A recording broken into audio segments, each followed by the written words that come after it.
हाय मुलांनो, आज आपण हिस्ट्रीचा सेकंड लेसन बघणार आहोत. सोर्सेस ऑफ हिस्ट्री, इतिहासाची साधने. सोर्सेस म्हणजे साधने आणि साधने म्हणजे कुठून आपल्याला तो इतिहास कळला आहे, ज्याच्यापासून आपल्याला इतिहास समजतो त्याला त्याचे सोर्सेस असे म्हटलं जातं.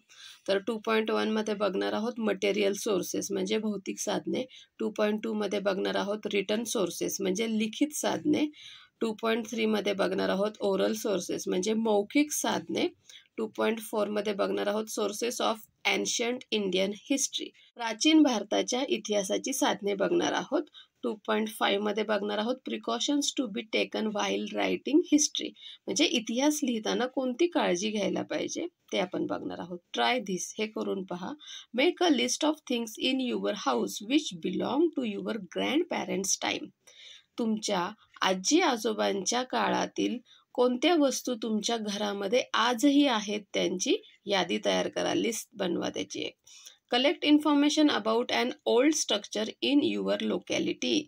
तुम्ही जिथे राहत असाल, लोकॅलिटी म्हणजे तुम्ही जो राहतात तो एरिया, त्या एरियामध्ये जुन्या कोणत्या वास्तू आहेत का, म्हणजे जसे जुने किल्ले, जुने वाडे किंवा अजून कुठल्या वास्तू तिथे आहेत का, तर त्याची माहिती गोळा करा.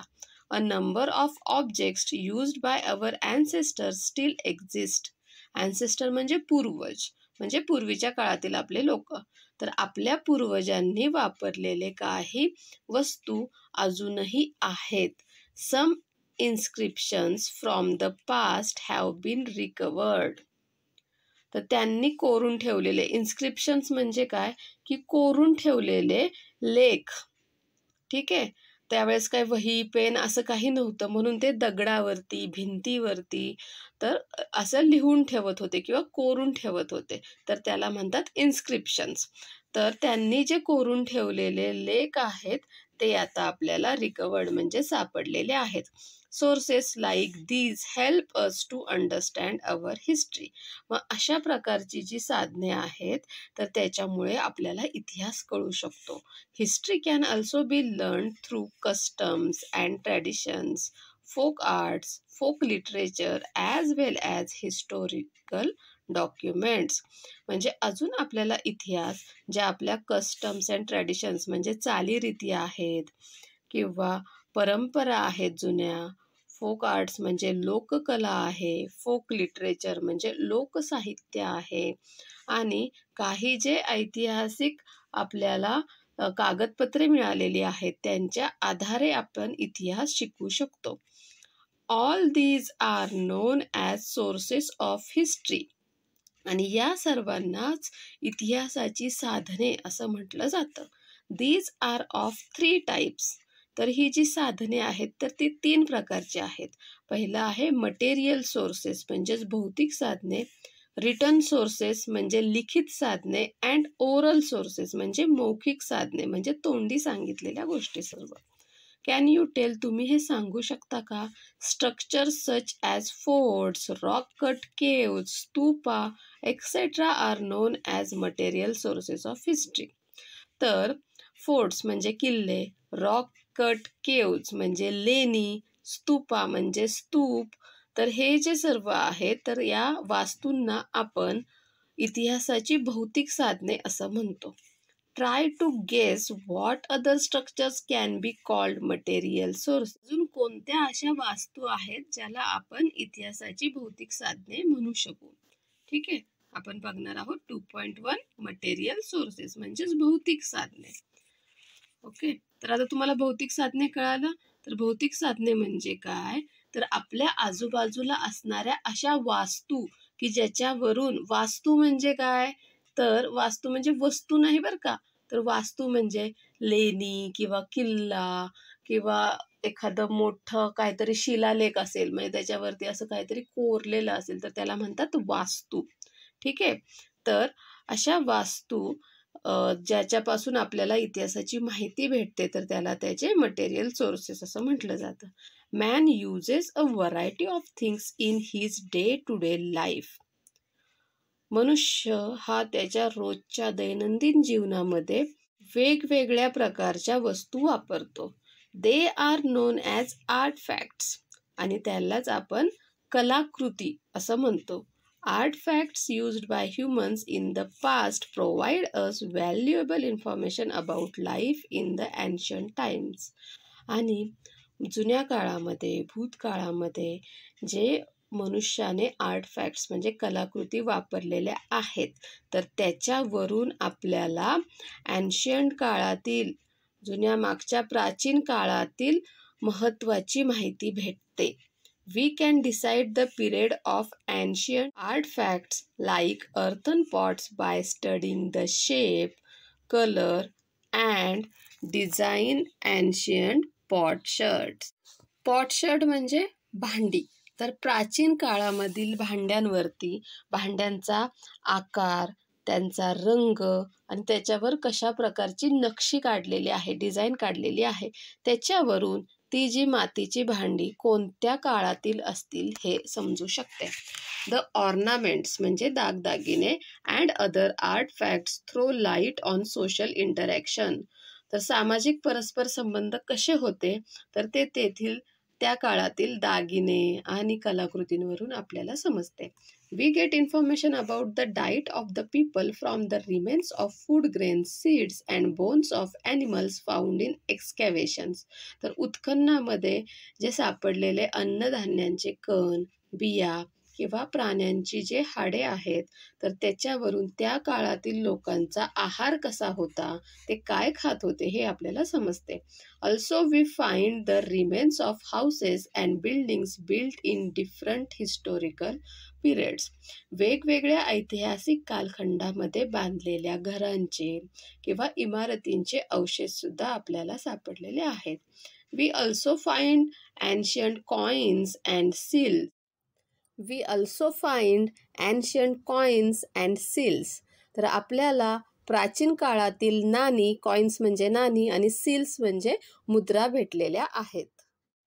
Information about human activities in the past. आणि या सर्व गोष्टी तेव्हा आपल्याला मानवी व्यवहार कसे होते हे सांगतात. All such artifacts, articles, monuments or their ruins are called the material sources of history. Infested म्हणजे खराब होणे, त्याला किडे लागणे, ते लवकरच खराब होतात आणि त्याची पावडर बनते. In ancient times, people used to roast food grain before grinding them. प्राचीन काळामध्ये लोक जे होते ते हे अन्नधान्य ग्राइंड म्हणजे दळायच्या अगोदर रोस्ट म्हणजे थोडे भाजत असत. If a few grains got charred while roasting they were thrown away. Charred म्हणजे जळणे, करपणे. तर ते अन्नधान्य भाजताना जर काही धान्य जर जळालं तर ते फेकून देत असतात. Such charred grains can remain intact for a very long period. मग हे जे जळालेलं धान्य आहे ते खूप वर्ष, खूप कालावधीसाठी तसंच राहू शकतं. During excavations such charred grains can be recovered. मग हाच प्रश्न पडतो ना की अन्नधान्याचे जे कण आहेत ते तर लवकर खराब होतात, मग आपल्याला आत्ता उत्खननातून ते कसे भेटतात, तर ते अशा प्रकारे की ते जळलेले असल्यामुळे ते जास्त वेळ टिकून राहिले आणि ते आपल्याला सापडले. When these are inspected in a laboratory, we come to know what grain it is. आणि मग प्रयोगशाळेमध्ये त्यांचं निरीक्षण केल्यावर आपल्याला समजलं की ते कोणत्या प्रकारचं धान्य आहे. इथे बघा हे कॉइन्स दिसत आहेत जुन्या काळामधले. त्यानंतर इथे पॉटशर्ड म्हणजे जे मातीचे जे भांडी होते त्याचा तुकडा, त्याला खापर असं म्हटलं जातं. ऑर्नामेंट्स म्हणजे दागिने. हे अर्थन पॉट्स मातीची भांडी. डू यू नो, तुम्हाला हे माहीत आहे का? Return sources of history include inscriptions carved on temple walls, walls of rock cut caves and rocks, inscriptions on copper plates, pots, bricks and on writing sheets made from palm leaves and birch bark, etc. तर इतिहासाची लिखित साधने कोणती? तर मंदिरांच्या भिंती, लेण्यांच्या भिंती आणि रॉक्स म्हणजे शिळा, म्हणजे दगडाला शिळा असंही म्हटलं जातं मराठीमध्ये. कॉपर प्लेट्स म्हणजे अशी तांब्याच्या प्लेट्स, म्हणजे त्याला ताम्रपट असं म्हटलं जातं. पॉट्स म्हणजे भांडी, ब्रिक्स म्हणजे विटा, आणि ताडपत्रे, पाम लिव्ज म्हणजे ताडपत्रे, किंवा बर्चलाच मराठीमध्ये भुर्ज असं म्हटलं जातं. भुर्जपत्रे. तर याच्यावर जे कोरलेले लेख आहेत तर त्यांना इतिहासाची लिखित साधने असं म्हटलं जातं. तर ह्या चित्रामध्ये बघा ही कॉपर प्लेट दिसत आहे म्हणजेच ताम्रपट. त्यानंतर ह्या दगडावरती, हिला म्हणतात शिळा, असा मोठा दगड असतो. ठीक आहे, त्याच्यावरती हे जे असं बारीक बारीक आहे ना, हे लिहिलेलं आहे. ठीक आहे, हे लेख. तर हे सगळे इतिहासाची लिखित साधने आहेत. आता बघूयात आपण 2.2 रिटन सोर्सेस, लिखित साधने. The stone age people have recorded many events and express their emotions in paintings on rocks. जे अश्मयुगातील जे मानव होते तर त्यांनी त्या काळात घडलेल्या ज्या घटना आहेत किंवा त्यांच्या ज्या भावना आहेत त्या दगडांवरती पेंटिंग करून ठेवलेले आहेत. It was only after thousands of years that man learned the art of writing. आणि त्यानंतर हजारो वर्षांनी माणसाला लिहिता आलं. In the beginning, humans used symbols and signs to record their thoughts and ideas.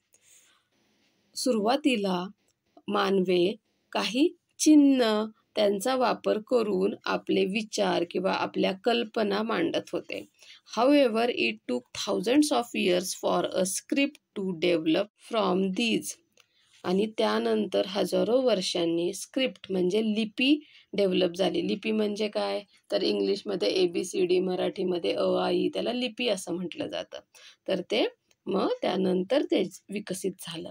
In the beginning man wrote on potsherds unbaked bricks using pointed objects.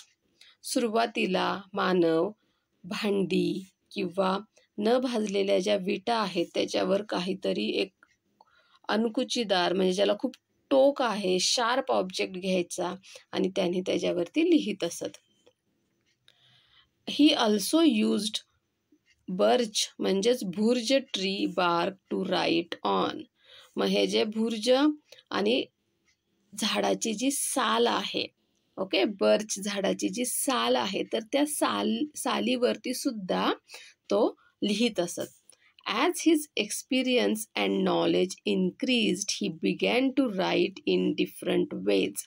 जसजसं त्यांचा अनुभव आणि त्यांचं ज्ञान वाढत गेलं मग त्यांनी वेगवेगळ्या प्रकारे लिहायला सुरुवात केली.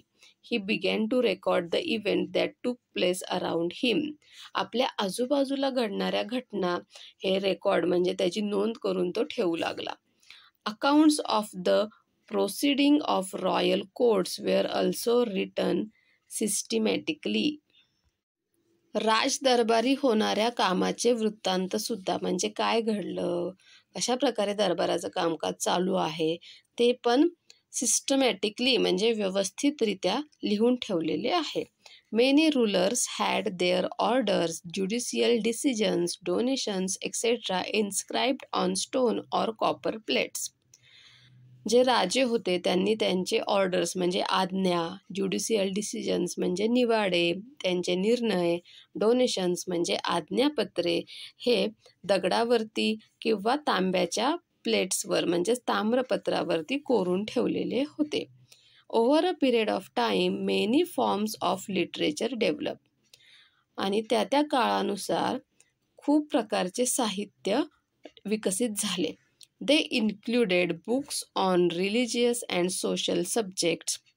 सामाजिक आणि धार्मिक गोष्टींवरील, सामाजिक आणि धार्मिक विषयांवरील पुस्तके, प्लेज म्हणजे नाटक, पोएट्री म्हणजे कविता, ट्रॅव्हलॉग्स म्हणजे प्रवास वर्णने, अँड सायंटिफिक वर्क्स आणि शास्त्रीय जी कामे होती तर या सर्वांचं साहित्य उपलब्ध झालं.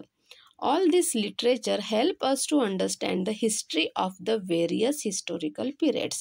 आणि त्या काळातील त्या काळामधील जो इतिहास आहे तर तो समजण्यासाठी आपल्याला या लिटरेचरचा, या साहित्यांची मदत झाली. These sources are known as the written sources of history. आणि या साधनांना इतिहासाचे लिखित साधने असं म्हटले जातात. डू यू नो, तुम्हाला हे माहीत आहे का? Bhurjapatra means writing sheets made from the bark of the birch tree. हे बर्च ट्री आहे, म्हणजेच भुर्ज ट्री आहे. तर त्याच्या सालीपासून असं लिहिण्यासाठी एक पत्र तयार केलं जायचं, त्यालाच भुर्जपत्र असं म्हटलं जातं. Bhurja is the Sanskrit name of the birch tree. या बर्च झाडाचं हे संस्कृतमध्ये नाव आहे भुर्ज. Birch trees are found in Kashmir. तर काश्मीरमध्ये हे या प्रकारची झाडे आपल्याला आढळतात. डू दिस, हे करून पहा. Visit a museum in your locality. तुमच्या इथे असणाऱ्या म्युझियम म्हणजे वस्तुसंग्रहालयाला भेट द्या. Write and essay describing the artefacts displayed there. तिथे असलेल्या ज्या कलाकृती आहे त्यांचं वर्णन करणारा एक निबंध लिहा. Collect the traditional verses such as ovis. जे पारंपरिक श्लोक आहेत जसं की ओव्या, तर त्या गोळा करा. Collect folk songs. जी लोकगीते आहेत ती गोळा करा. Present one of them in the cultural programme of your school. तुमच्या शाळेचा जो सांस्कृतिक कार्यक्रम असेल तर त्याच्यामध्ये यातलं एखादं लोकगीत घेऊन ते प्रेझेंट करा, त्याच्यावरचा डान्स सादर करा. 2.3 oral sources.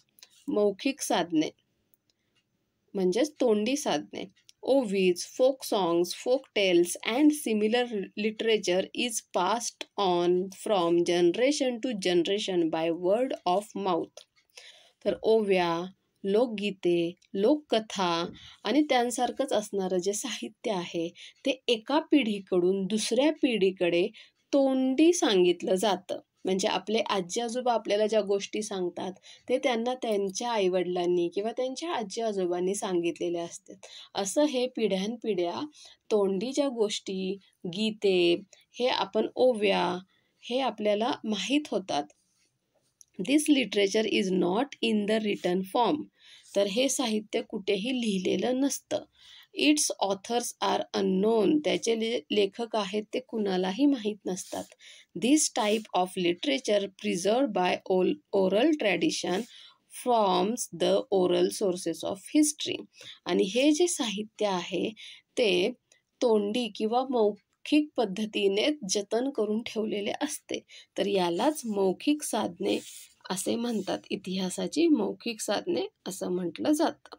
Do you know, तुम्हाला हे माहीत आहे का? ॲन ओवी. तर इथे एक ओवी दिलेली आहे. उदाहरणार्थ, पांडुरंग पिता रुक्मिण माझी बया, आषाढ वारीयेला पुंडलिक आला न्याया. तर ही एक ओवी आहे की पांडुरंग म्हणजे विठ्ठल माझे वडील आहेत, रुक्मिणी माझी आई आहे आणि पुंडलिक हा माझा पुत्र मला आषाढीच्या वारीला न्यायला आला आहे. ठीक आहे. Lines from a folk song म्हणजे एक जे लोकगीत आहे तर त्याच्या काही ओळी दिलेल्या आहेत. महानगरी उज्जनी. उज्जनी म्हणजे उज्जैन. लई पुण्यवान दानी, तेथे नांदत होता राजा, सुखी होती प्रजा, तिन्ही लोकी गाजा वाजा, असा उज्जनीचा इक्राम राजा म्हणजेच विक्रमादित्य राजा. तर त्याच्या काळामधली तिथली प्रजा कशी होती तर ते या गाण्यामधून आपल्याला समजते. ठीक आहे. तर याला म्हणतात इतिहासाची मौखिक साधने किंवा तोंडी साधने. ठीक आहे. डू यू नो, तुम्हाला हे माहीत आहे का? Sources of ancient Indian history. प्राचीन भारताच्या इतिहासाची साधने. तर आपण बघितलं की 3 प्रकारचे इतिहासाची साधने आहेत. त्यातला पहिला आहे मटेरियल सोर्सेस म्हणजेच भौतिक साधने. Art facts. आर्ट फॅक्ट्स म्हणजे आणि त्याच्यामध्ये पण मटेरियल सोर्सेसमध्ये पण 2 प्रकार आहेत. त्यातला पहिला आहे आर्ट फॅक्ट्स म्हणजेच कलाकृती. तर त्या कोणत्या कोणत्या आहेत? रॉक पेंटिंग्स म्हणजेच गुहाचित्रे, गुहेमध्ये दगडावर काढलेली चित्रे. पॉटरी म्हणजेच मातीची भांडी.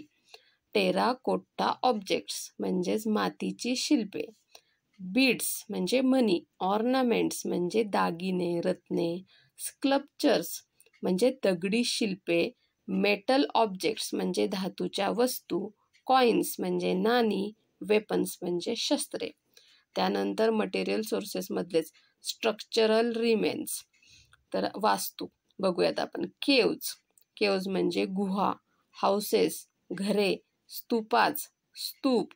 रॉक कट केव्ज लेणी.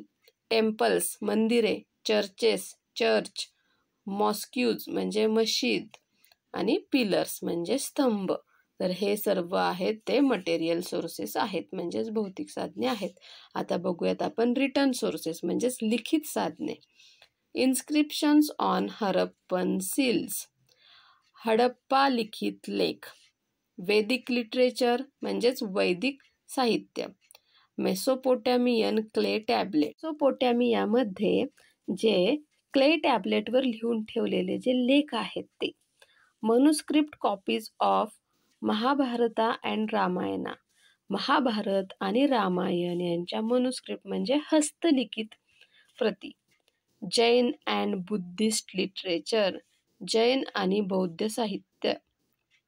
Writings of Greek historians, travelogues, जे ग्रीक इतिहासकार होते त्यांची प्रवास वर्णने. ट्रॅव्हलॉग्स बाय चायनीज ट्रॅव्हलर्स, चीनी प्रवाशांची प्रवास वर्णने. बुक्स ऑन ग्रामर, व्याकरणावरची जी पुस्तके किंवा व्याकरण ग्रंथ. पुराणाज, पुराण ग्रंथ. अँड इन्स्क्रिप्शन्स, इन्स्क्रिप्शन्स म्हणजे जे लेख लिहून ठेवलेले आहेत ते. तर हे सर्व लिखित साधनांमध्ये येतं. त्यानंतर ओरल सोर्सेस, ओरल सोर्सेस म्हणजेच मौखिक किंवा तोंडी साधने.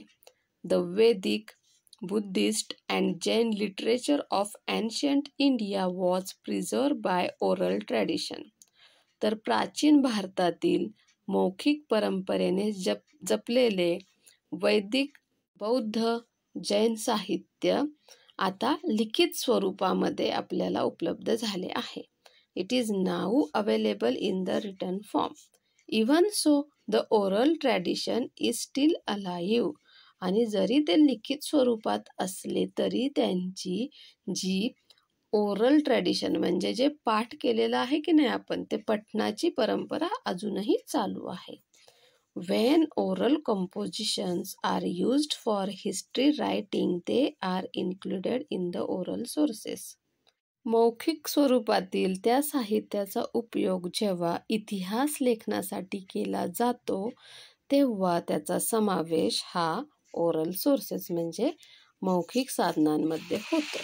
Sources of ancient Indian history, प्राचीन भारताच्या इतिहासाची साधने. The ancient period of Indian history extends from the Stone Age to the 8th century CE. तर जो प्राचीन भारताचा इतिहास आहे तर त्याचा जो कालखंड आहे तो अश्मयुगापासून ते 8व्या शतकापर्यंत आहे. We learn about the Stone Age period of Indian history through archaeological excavations. जे पुरातत्व खात्याकडून जे उत्खनन झाले तर त्याच्यापासून अश्मयुगाचा काळ आहे तर त्याच्याबद्दल आपल्याला माहिती भेटते. Since scripts had not developed at that time, no written sources are available. त्या काळामध्ये कोणतीही लिपी विकसित झाली नव्हती म्हणून कोणतीही लिखित साधने आपल्याला उपलब्ध नाही आहेत. However, information about the ancient period from 1500 BCE onwards can be derived from Vedic literature. पण 1500 इसवी सन पूर्व 1500च्या काळानंतरचा जो कालावधी आहे तर त्याची माहिती आपल्याला वैदिक साहित्यातून मिळते. In the beginning the Vedas were not in the written form.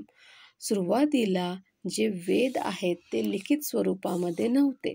The ancient Indians had developed the technique of memorising and reciting them. प्राचीन भारतीयांनी ते जे वेद आहेत तर ते पाठ करणे आणि लक्षात ठेवण्याचं तंत्रज्ञान विकसित केलं होतं. The Vedas were written down later on. आणि नंतर मग ते आठवून लिपी विकसित झाल्यानंतर ते वेद लिहिले गेले. The Vedas and the post Vedic literature form an important source of ancient Indian history. आणि हे जे वेद आणि त्याच्यानंतर जे वैदिक साहित्य लिहिलं गेलं तर ते प्राचीन भारतीय इतिहासाचा एक महत्त्वाचं साधन आहे. इट इन्क्लूड्स द ब्राह्मणास म्हणजे ब्राह्मण ग्रंथ, द उपनिषदे, the epics of Ramayana and Mahabharata, Ramayana आणि महाभारत ही काव्ये, the Jain and Buddhist literature, Jain आणि बौद्ध साहित्य, प्लेज म्हणजे नाटके, पोएम्स म्हणजे कविता, स्टोन अँड पिलर इन्स्क्रिप्शन्स म्हणजेच शिलालेख, स्तंभालेख, ट्रॅव्हलॉग्स ऑफ फॉरेन ट्रॅव्हलर्स जे परकीय प्रवासी होते त्यांचे प्रवास वर्णने, तर या सर्वांचा समावेश त्याच्यामध्ये होतो. We also learn about ancient Indian history through material sources like archaeological remains, ancient monuments and coins found in excavations. पुरातत्वीय उत्खननात सापडलेल्या वस्तू, पुरातन वस्तू, नाणी अशा भौतिक साधनांच्या मदतीने आपल्याला प्राचीन भारताचा इतिहास समजतो. 2.5 precautions to be taken while writing history. इतिहास लिहिताना घ्यावयाची काळजी. It is necessary to take precautions while using the sources to write history. तर या साधनांचा वापर करून जेव्हा आपण इतिहास लिहिणार आहोत तर तेव्हा काही काळजी घेणं महत्त्वाचं आहे.